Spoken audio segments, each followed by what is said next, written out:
This video's about your car in Spain.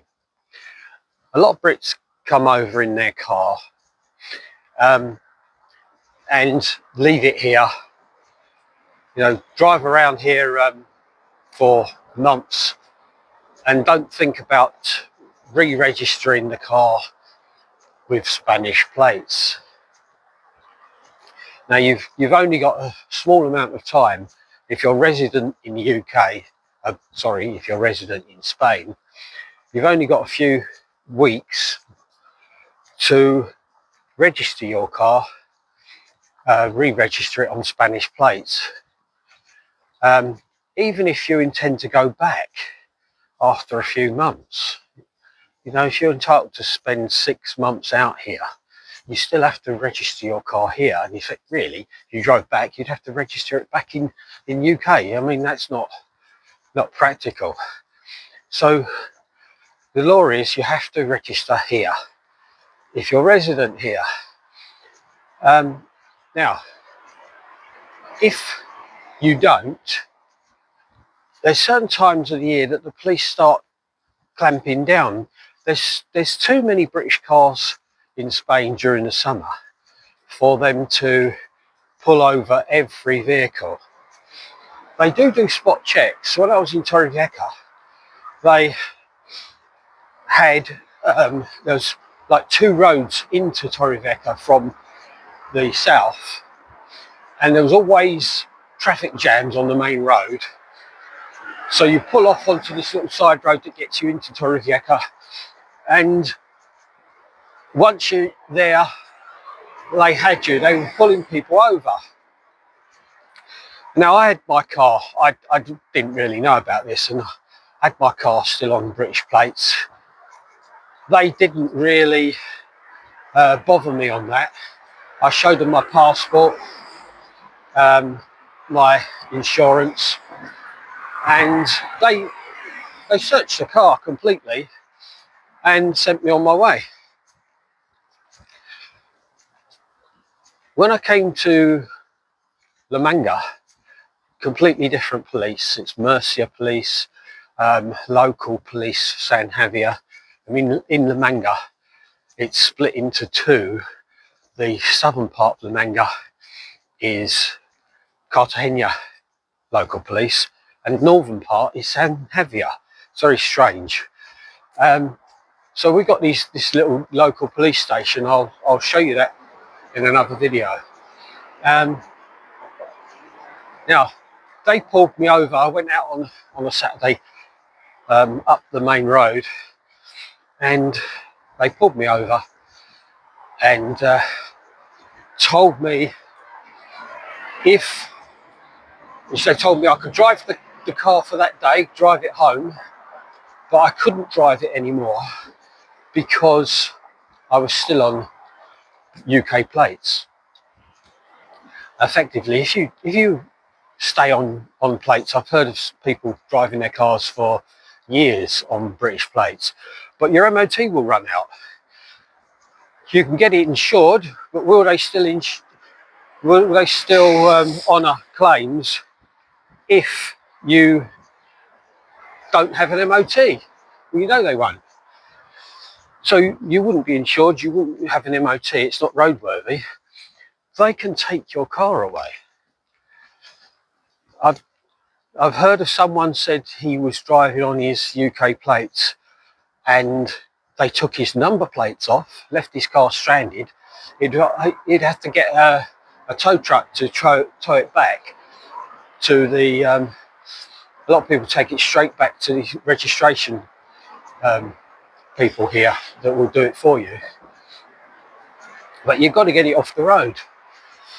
But they can seize your car, take it away, and you've got to pay fines before you get it back. You'd have to get it all the registration done. There'll be a lot of costs, so it's not worth it. Get your car changed to Spanish registration as soon as you can when you come out here. There are other things. You've got to get your license done. You've got to get Spanish insurance. So there, please don't leave it as I did. I didn't realise one thing leads to another, and you've run out of time. The Spanish police here were pretty good, but as I said, I've heard of Spanish police on the other side of the Mar Menor. They can get a bit uppity and take your car away if they want. Somebody told me they don't live in Spain. They've got a holiday home. They come out quite a lot. They're not up to the 6 months in Spain, so they're resident in UK, and they've got a Spanish car here. They bought a car and they keep it back at their property, and they're driving round on a UK driving licence. They get stopped by the police, and the police assuming that because you're driving your own Spanish car, you're resident, and you've got to change your licence. Well, that doesn't work when you go back to UK.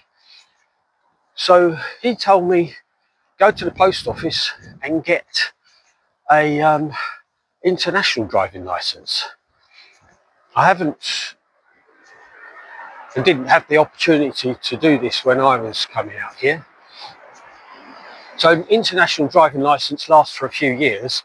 Now you can get them in the local sweet shops, I think, not in the post office. So where you see a pay point, a lot of them do it.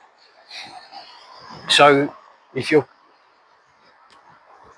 on and off out here, you're worried about getting stopped by the police and having to argue the fact that you're not resident and but you're driving your own Spanish car, might be worth getting the international driving licence in the UK before you come, and it will last you a few years. Maybe a lot of people know about this and I don't. It's the first I'd heard of it.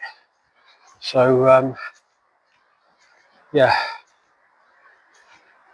that's something to think about if you're driving in Spain. And don't forget, if you live in Britain and you have your holiday home in Spain and you've got a Spanish registered car here that you drive, don't forget you will need these beacons, flashing beacons, this year from now on. So you're going to have to get one before you start driving your car here, otherwise you could be in for a hefty fine again for that. You probably know about the two triangles, but if you've been in Britain for some time, haven't been out here, you might not know. It's only you start seeing them in the shops and wondering what they are out in Spain. Anyway, they're about 30 euros each. You only need one. You have to keep it in your car, ready to work, so it has to be charged or have batteries ready. And what it does is you put it on your car. If you break down, it has a flashing light, and it has an eSIM in it that sends a signal to the DGV to tell them that you've broken down, and they can alert things like Google that there's a broken down car ahead. I suppose if they need to come out and rescue you, then they know you're there. Right, so if you need any advice on that, drop me a line in the comments. Please like and subscribe, and I'll see you in the next video. Thanks a lot.